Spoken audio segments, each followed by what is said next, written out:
Limitations are only in your imaginations. यदि आप दृढ़ संकल्पित है किसी चीज को करने के लिए तो दुनिया की कोई बाधा आपको नहीं रोक सकती।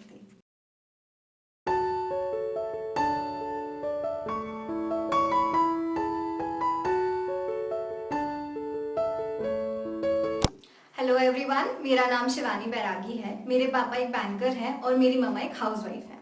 मेरे पापा एसबीआई में चीफ मैनेजर हैं और उनको देख के ही मेरे को बैंकर बनने की इच्छा थी और आज मैंने आईबीपीएस क्लर्क क्लियर कर लिया है और मैं बीओबी ज्वाइन कर लूंगी। मेरी फैमिली में मेरे दादा दादी हैं और मेरा एक छोटा भाई है।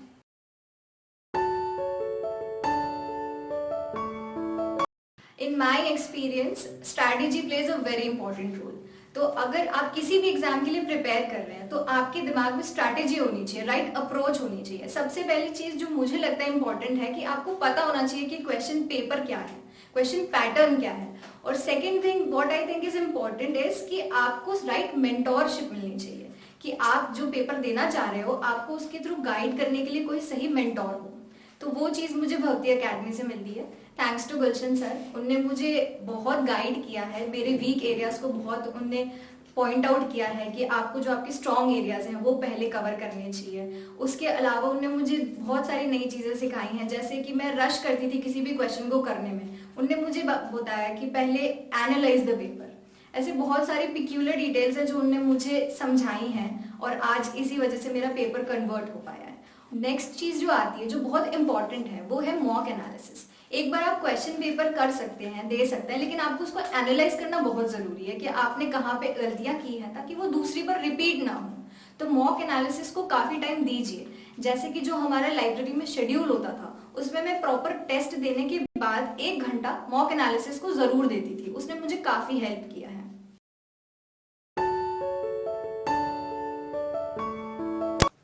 Another aspect which you have to follow during your preparation is having a very strong routine. Routine is something that plays very important role. अब जब मैं लाइब्रेरी जाती थी, भक्ति एकेडमी में मैंने लाइब्रेरी ज्वाइन की हुई थी क्योंकि मुझे रूटीन चाहिए था।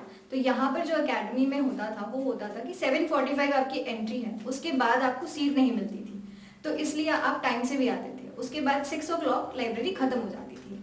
अब रही बात कि उसको बाइफरकेट कैसे करेंगे आपके टाइम को, तो क्योंकि यहाँ पे लाइब्रेरी का टाइमिंग शेड्यूल ऑलरेडी बहुत डिसिप्लिन है। पंचुअल ब्रेक्स होते हैं 10 o'clock, 1 o'clock and 4 o'clock। Breakfast, lunch, T, it's more than enough. तो उसके लिए आपको अलग से कुछ रूटीन फॉलो करने की जरूरत नहीं पड़ी, मुझे तो नहीं पड़ी। और उसके अलावा जो चीज बची है वो ये है कि आप उन रूटीन्स को कैसे फॉलो कर रहे हैं। जैसे जो सुबह का टाइम होता था मैं उसको जीए को देना ज्यादा प्रेफर करती थी क्योंकि आई एम मॉर्निंग पर्सन। तो जो सुबह ज्यादा अच्छा रिटेन होता था मुझे, तो इसलिए मैं सुबह के जो 2 घंटे हैं वो मैं जीए पढ़ती थी। और जीए पढ़ने की भी मेरी स्ट्रैटेजी ये रही है जो मुझे सर ने सिखाई थी कि अगर आप खुद हैंड रिटन नोट्स बनाओगे तो आपको ज्यादा अच्छा रिटेन होगा।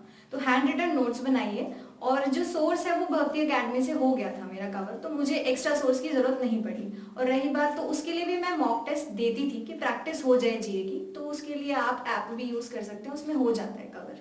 और जो सेकेंड हाफ मेरा होता था वो मैं देती थी मॉक टेस्ट को। एक मॉक टेस्ट लगा लिया, उसके बाद जो लंच हो जाता था उसके बाद मैं उसका एनालिसिस करती थी।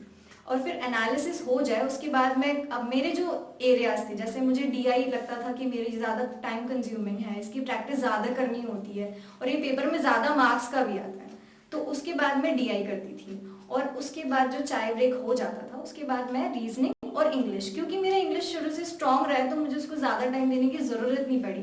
बट स्टिल मैं उसको ब्रशअप रखने के लिए 4 o'clock के बाद रीजनिंग और इंग्लिश ऑल्टरनेट कर लेती थी।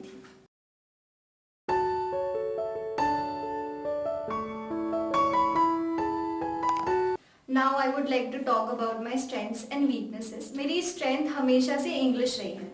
मैंने इंग्लिश में हमेशा से ज्यादा स्कोर किया है। जो प्रीलिम्स देख लीजिए आप, मेरे 30 on 30 स्कोर रहे हैं। आरबीआई असिस्टेंट जो अभी हुआ है उसमें मैंने 100 on 100 स्कोर किया है, जस्ट बिकॉज ऑफ इंग्लिश। काफी लोग ऐसे होते हैं जो इंग्लिश की वजह से रुक जाते हैं, लेकिन मेरे लिए वो हमेशा से मेरी स्ट्रेंथ रही है। Now talking about my struggles और you can say my failures, तो मैं हमेशा से ना हर चीज में रश करने वाली रही हूँ। मैंने पेपर रीड करना और उसके बाद अटेम्प्ट करना, ये चीज मेरे में पहले नहीं थी।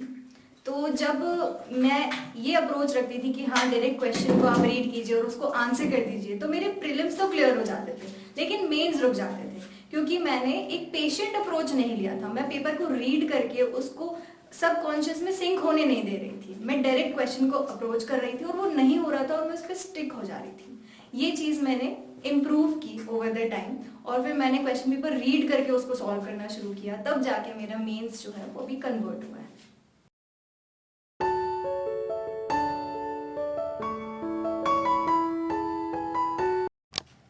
मैं आपको अपनी इंस्पिरेशन के बारे में बताना चाहूंगी। मेरे पापा, जैसा कि मैंने बताया कि वो बैंकर हैं, लेकिन उनकी बैक स्टोरी भी काफी स्ट्रगल वाली है। वो एक झाबुआ डिस्ट्रिक्ट के बहुत छोटे से गांव से बिलोंग करते हैं। वहां पे से रहकर बाहर निकलकर अपनी स्टडी कंप्लीट करना, अपने एक्सपेंसेस खुद उठाना, जो उनकी सिचुएशन उस टाइम रही है, वो अपनी पॉकेट मनी भी नहीं मैनेज कर पाते थे, तो वो कोचिंग्स दे दे के अपना हाथ खर्चा निकालते थे। उसी से उनने फॉर्म्स फिल किए हैं, खुद को इस लायक बनाया कि वो कुछ बन पाए और आज वो इतनी बड़ी पोस्ट पे है, इतनी अच्छी बैंक में पोस्टेड है। तो उनसे बड़ी इंस्पिरेशन मेरी लाइफ में मेरे लिए कुछ नहीं हो सकती। उन्हीं को देख के मैंने बैंकर बनने का सपना देखा था और आज मैं एक बैंकर बन चुकी हूँ। उसके अलावा जो इंस्पिरेशन है वो जॉब खुद है। जो जॉब है आप उसको देखिए, उसके इतने पर्क्स हैं, इतनी आउट गिविंग जॉब है वो कि आपको और कोई इंस्पिरेशन की भी जरूरत नहीं पड़ेगी। तो job itself is an inspiration.